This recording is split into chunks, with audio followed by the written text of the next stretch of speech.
கலைஞர் கருணாநிதி அவர்கள் இதுல தெல்ல தெளிவாக தமிழகத்தினுடைய முதலமைச்சராக கச்சத்தீவு இலங்கைக்கு கொடுக்கப்பட்டதிலே அவருடைய முடிவும் இதில் இருந்துச்சு. கச்சத்தீவை திட்டமிட்டு சதி செய்துதான் இலங்கைக்கு கொடுத்திருக்கின்றார்கள். இதுல திராவிட முன்னேற்ற கழகத்தினுடைய முழு பங்களிப்பு இருக்கு. கச்சத்தீவு கொடுத்த பிறகு இந்தியாவுடைய ஜியோகிராபிக்கல் பவுண்டரி எல்லை சுருங்கி இருக்கிறது. அதற்கு காரணம் மாபெரும் துரோகம் செய்தது காங்கிரசும் திராவிட முன்னேற்ற கழகமும். 2014 முன்பு நூற்றுக்கணக்கான மீனவர்கள் சுடப்பட்டு கொல்லப்பட்டதற்கும் திராவிட முன்னேற்ற கழகம் தான் தார்மீக பொறுப்பேற்க வேண்டும். எல்லா மக்களுக்கும் கூட என்னன்னு தெரிஞ்சிருக்கு. முதல்ல மக்களுக்கு உண்மை தெரியும், ஹிஸ்டரி தெரியும். இன்னைக்கு ஆழ்கடல்ல நடக்கக்கூடிய எல்லா பிரச்சனைகளுக்கும் காரணம் திராவிட முன்னேற்ற கழகம் மட்டும்தான், வேறு யாரும் இல்லை. அன்பு நண்பர்களுக்கு என்னுடைய வணக்கத்தை சொல்லி, நம்முடைய தலைவர்கள் எல்லோரும் இந்த பத்திரிகையாளர் சந்திப்பில் நம்மோடு இருக்கின்றார்கள். இன்று காலை டெல்லியில நம்முடைய வெளியுறவுத்துறை அமைச்சர் திரு ஜெய்சங்கர் அவர்கள் முழுமையாக இந்த கச்சத்தீவு பற்றி, குறிப்பாக என்னென்ன முடிவுகள் எடுக்கப்பட்டிருக்கிறது என்பதை பற்றியெல்லாம் ரொம்ப விலாவரியாக பேசியிருந்தார். அதனுடைய தொடர்ச்சியாக இன்று பாரதிய ஜனதா கட்சி, நம்முடைய மாநில அரசு, குறிப்பாக திராவிட முன்னேற்ற கழகம் அவர்களுக்கு சில கேள்விகள் வைத்திருக்கின்றோம். இத்தனை காலமாக திராவிட முன்னேற்ற கழகம் அதனுடைய தலைவர்கள் எல்லாம் தமிழகத்திலே சொன்ன கட்டுக்கதை, கச்சத்தீவு காங்கிரஸ் ஆட்சி கொடுத்துட்டாங்க, எங்களுடைய போராட்டத்தையும் தாண்டி கொடுத்துட்டாங்க, எங்களை கேட்காம கொடுத்துட்டாங்க, அதனால் நாங்கள் கண்டனம் செய்கின்றோம் என்று பாராளுமன்றத்திலிருந்து வெளிநடப்பு செஞ்சாங்க. குறிப்பாக அப்பொழுது பாராளுமன்ற உறுப்பினராக இருந்த செலியன் ஐயா பாராளுமன்றத்தில் இதை பற்றி தெல்ல தெளிவாக என்ன பேசியிருந்தார்னா, அப்போதைய முதலமைச்சர் டாக்டர் கருணாநிதி அவர்கள்ட்ட யாருமே கேட்கல, எங்களுடைய அனுமதி கேட்கல, எங்களுக்கு தகவல் கூட சொல்லல, காங்கிரஸ் அரசு எதையும் கேட்காமல் அவர்கள் பாட்டு கச்சத்தீவை கொடுத்திருக்கிறாங்க, இதை வன்மையாக கண்டித்து நாங்கள் வெளிநடப்பு செய்கின்றோம் என்று கலாட்டா செய்து அன்னைக்கு உள்துறை அமைச்சராக இருந்த ஸ்வரன் சிங் அவர்களை பாராளுமன்றத்தில் பேசக்கூட திராவிட முன்னேற்ற கழகத்தினுடைய எம்பிக்கள் விடல, குறிப்பாக செலியன் அவர்கள் விடல. காரணம், தமிழக மக்களை வஞ்சித்திருக்கின்றார்கள், ஏமாற்றியிருக்கின்றார்கள். ஆனா இன்னைக்கு கச்சத்தீவு சம்பந்தமாக பெறப்பட்ட ஆவணங்கள், ஆர்டிஐ மூலமாக பெறப்பட்ட ஆவணங்களை ஒரு முறை படிக்கும் பொழுது மிக தெளிவாக அன்னைக்கு நம்முடைய வெளியுறவுத்துறை செயலாளர் கேவல் சிங் அவர்கள், director historical division BK Basu அவர்களோடு இணைந்து கலைஞர் கருணாநிதி அவர்களை secretariat conference room 4 saint George மெட்ராஸ்ல 19 ஜூன் 1974 காலையில 11 மணிக்கு சந்திக்கிறாங்க. அந்த சந்திப்பு 1 மணி நேரம் செல்கிறது. அந்த சந்திப்பு முடிந்த பிறகு அந்த சந்திப்பினுடைய குறிப்புகளை டைப் அடிச்சு வெளியுறவுத்துறை அமைச்சர்களுக்கு ஒரு இன்புட்டாக அதை பதிவு செய்திருந்தார்கள். இத்தனை காலமாக இது கிளாசிஃபைடு மெட்டீரியலாக இருந்துச்சு. இன்னைக்கு அந்த மினிட்ஸ் ஆஃப் த மீட்டிங்கை நாம் பார்க்கும் பொழுது அதிலே மிக தெல்ல தெளிவாக தெரிகிறது, கச்சத்தீவு கொடுப்பதற்கு 1 மாத காலத்திற்கு முன்பு வெளியுறவுத்துறை செயலாளர் கேவல் சிங் அவர்கள் தமிழ்நாட்டினுடைய முதலமைச்சர் திரு கருணாநிதி அவர்களை சந்தித்து அனுமதியை பெற்று அதன் பிறகு கச்சத்தீவு இலங்கைக்கு கொடுக்கப்பட்டது என்பது தெல்ல தெளிவாக இந்த நோட்ஸ் நமக்கு காட்டுது. இந்த நோட்ஸ் பார்த்தீங்கன்னா இது போல கிட்டத்தட்ட ஒரு 9 பக்கத்திற்கான நோட்ஸ். அவங்களுடைய 1 மணி நேரம் நடந்த பிரீஃபிங், என்ன பேசினாங்க அப்படிங்கிறது 9 பக்கத்துக்கான நோட்ஸ். இதை முழுவதுமாக இன்னைக்கு பத்திரிகையாளர்கள் நாங்கள் வெளியிடுகின்றோம். நேற்று பேசியது, இன்று பேசியது எல்லா காப்பியும் உங்களுக்கு கொடுத்துட்றோம்.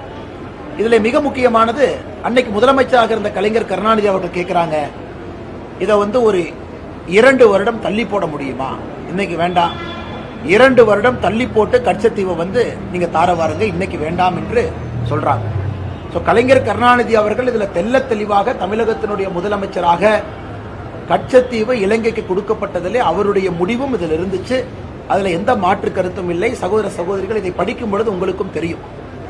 அதன் பிறகு நம்முடைய கருணாநிதி அவர்களோடு தமிழகத்தினுடைய சீஃப் செக்ரட்டரி, தலைமைச் செயலாளர் சபாநாயகம் அவர்கள் இருந்தாங்க. அந்த மீட்டிங்ல கொஞ்ச நேரம் கழிச்சு ஹோம் செக்ரட்டரி அம்பரோஸ் அவங்க ஜாயின் பண்ணாங்க. அப்ப கூட கச்சத்தீவுக்கு நடுவில், குறிப்பாக அந்த பிஷிங் லைனை கச்சத்தீவுக்கு சென்ட்ரல்ல கொண்டு வர முடியுமா அப்படின்னு பேச்சுவார்த்தையில் நடந்துச்சு. ஆனா கடைசியாக கருணாநிதி அவர்கள் கச்சத்தீவு காங்கிரஸ் அரசு இலங்கைக்கு கொடுப்பதில் சம்மதம் தெரிவித்தது மட்டுமில்ல, சின்ன விதமாக நான் போராட்டம் நடத்திக்கிறேன், இதை நான் லோக்கல்ல ஹேண்டில் பண்ணிக்கிறேன், இதை பொலிட்டிக்கல் இஷ்யூ வரும்பொழுது நான் பார்த்துக்கிறேன், அந்த அளவுக்கு கருணாநிதி அவர்கள் அன்னைக்கு வெளியுறவுத்துறை செயலாளர் திரு கேவல் சிங் அவர்கள்ட்ட பேசியிருக்காங்க. ஆனால் இன்னைக்கு பாரதிய ஜனதா கட்சி நாங்கள் கேட்கக்கூடிய கேள்விகள் முதல் கேள்வி, அதாவது காங்கிரசும் திராவிட முன்னேற்ற கழகமும் 1974 கச்சத்தீவை திட்டமிட்டு சதி செய்துதான் இலங்கைக்கு கொடுத்திருக்கின்றார்கள். இதிலே திராவிட முன்னேற்ற கழகத்தினுடைய முழு பங்களிப்பு இருக்கு. இன்னைக்கு வெளியுறவுத்துறை அமைச்சர் திரு ஜெய்சங்கர் அவர்கள் சொன்னது போல 21 முறை தமிழகத்தினுடைய முதலமைச்சர் நாடகத்திற்காக கடிதம் எழுதுறாங்க, கச்சத்தீவை மீட்டு தாருங்கள், கச்சத்தீவை மீட்டு தாருங்கள் என்று. அன்னைக்கு தமிழகத்தினுடைய முதலமைச்சர் கலைஞர் கருணாநிதி அவர்கள் கச்சத்தீவு கொடுப்பதற்கு சம்பந்தம் இல்லை என்று சொல்லி இருந்தால் கச்சத்தீவு மத்திய அரசு கொடுப்பதற்கு வாய்ப்பே இல்லை, கொடுத்திருக்க மாட்டாங்க. ஆனா அவருக்கு பொலிட்டிக்கல் கம்பல்ஷன், பொலிட்டிக்கல் காரணம், அதற்காக சம்மதம் கொடுத்துவிட்டு 21 முறை வெளியுறவுத்துறை அமைச்சர் திரு ஜெய்சங்கர் அவர்களுக்கு கடிதம் எழுதியிருக்கின்றார்கள். இது எங்களுடைய முதல் கேள்வி. அப்படின்னா உங்களுடைய பங்களிப்புல இருந்திருக்கு. இன்னைக்கு தமிழகத்தினுடைய மீனவ சொந்தங்கள், குறிப்பாக ராமநாதபுரம் பகுதியில் கச்சத்தீவு கொடுத்த பிறகு இந்தியாவினுடைய ஜியோகிராபிக்கல் பவுண்டரி எல்லை சுருங்கி இருக்கிறது. அதற்கு காரணம் மாபெரும் துரோகம் செய்தது காங்கிரசும் திராவிட முன்னேற்ற கழகமும். இரண்டாவது, காங்கிரஸ் திமுக இருவரும் எப்பொழுதெல்லாம் சேருகின்றார்களோ அப்பொழுதெல்லாம் இந்தியாவினுடைய பகுதி ஏதாவது கொடுக்கப்பட்டிருக்கும். குறிப்பாக காங்கிரஸ் தனியாக இருந்த பொழுது அக்ஷய் சின், அருணாச்சல் பிரதேசில் ஒரு பகுதி, இதையெல்லாம் காங்கிரஸ் அவர்கள் கொடுத்திருக்கின்றார். திமுக சேர்ந்த பொழுது கச்சத்தீவை கொடுத்திருக்கிறாங்க. இந்திய இறையாண்மையின் மீது திராவிட முன்னேற்ற கழகத்திற்கு நம்பிக்கை இருக்கிறதா, இல்ல 1960 பேசின அதே பேச்சை தான் அவங்க பேச போறாங்களா, இதெல்லாம் இந்தியாவுடைய ஜியோகிராபிக்கல் பவுண்டரியா தான் பார்க்கறாங்களா என்பதை திராவிட முன்னேற்ற கழகம் மறுபடியும் தெளிவுபடுத்த வேண்டிய அவசியம் இருக்கு. மூன்றாவது, இன்னைக்கு ஆழ்கடல்ல நடக்கக்கூடிய எல்லா பிரச்சனைகளுக்கும் காரணம் திராவிட முன்னேற்ற கழகம் மட்டும்தான், வேறு யாரும் இல்லை. 2014 முன்பு நூற்றுக்கணக்கான மீனவர்கள் சுடப்பட்டு கொல்லப்பட்டதற்கும் திராவிட முன்னேற்ற கழகம் தான் தார்மீக பொறுப்பேற்க வேண்டும். 2014 பிறகு இருக்கக்கூடிய பிரச்சனைகளுக்கும் திராவிட முன்னேற்ற கழகம் தான் பொறுப்பேற்க வேண்டும். இன்னைக்கு பாரதிய ஜனதா கட்சி ஏத பொதுமன்றத்தில் வைக்கிறோம், எதற்காக இன்று பேசுகின்றோம்? உங்களுக்கு தெரியும், தமிழக பாரதிய ஜனதா கட்சி குறிப்பாக கடந்த சில வருடங்களாக கச்சத்தீவை மீட்க வேண்டும் என்ற கோரிக்கையை வைத்துக் கொண்டிருக்கின்றோம். மத்திய வெளியுறவுத்துறை அமைச்சர் திரு ஜெய்சங்கர் அவர்களை சந்தித்து தமிழக பாரதிய ஜனதா கட்சி அதிகாரப்பூர்வமாக ஒரு மனுவை கொடுத்திருக்கோம், கச்சத்தீவை மீட்க வேண்டும். இது எங்களுடைய ஸ்டேட்டட் கோல். அதில் நாங்களும் மத்திய அரசுக்கு தெளிவுபடுத்தி கொண்டிருக்கின்றோம். குறிப்பாக எல்லை சுருங்கிய பிறகு அது எப்படிப்பட்ட பிரச்சனைகளை உருவாக்கி இருக்கிறது. நம்முடைய மீனவர்கள் முதல்ல நெடுந்தீவு வரைக்கும் போனவங்க இப்ப கச்சத்தீவுக்கு முன்பாகவே தடுத்து நிறுத்தப்படுறதுனால அந்த பகுதியில் பாறைகள் அதிகமாக இருக்கிறதுனால மீன் வளமும் குறைவாக இருக்கிறது.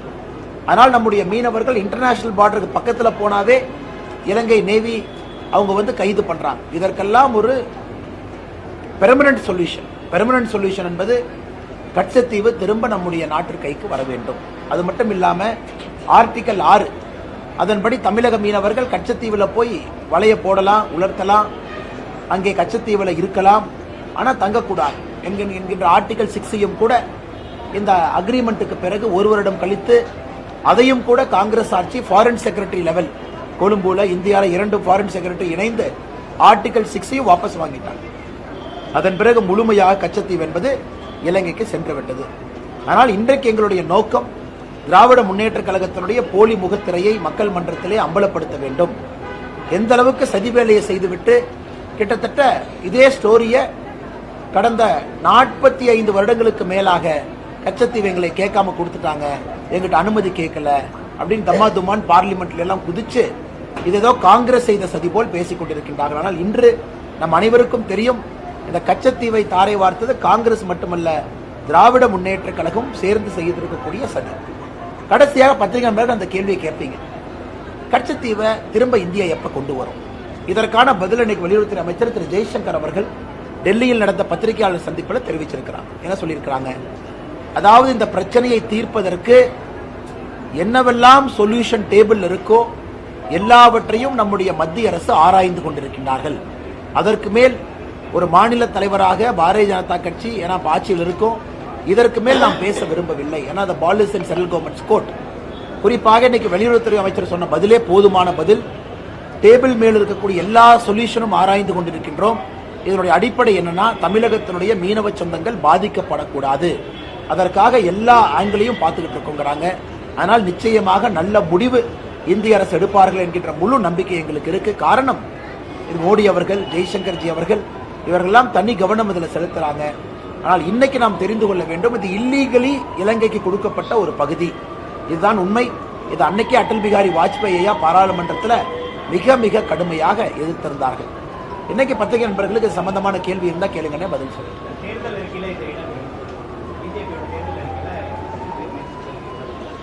அண்ணா, தமிழக பாரதிய ஜனதா கட்சியினுடைய தேர்தல் அறிக்கையில் இது இடம்பெறும். காரணம், இது எங்களுடைய ஸ்டேட்டட் கோலுங்க.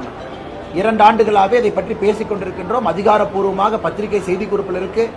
இதை போய் வெளியுறவுத்துறை அமைச்சரை சந்தித்து எங்களுடைய மூத்த தலைவர் அண்ணன் பொன் ராதாகிருஷ்ணன் அவர்கள் தலைமையில் ஒரு குழு வெளியுறவுத்துறை அமைச்சரை சந்தித்து கிட்டத்தட்ட அரை மணி நேரத்திற்கு மேல பேசி அபிஷியலாகவே தமிழக பாரதிய ஜனதா கட்சி சார்பாக கொடுத்திருக்கின்றோம். கச்சத்தீவு மறுபடியும் திரும்ப கொண்டு வர வேண்டும் என்று.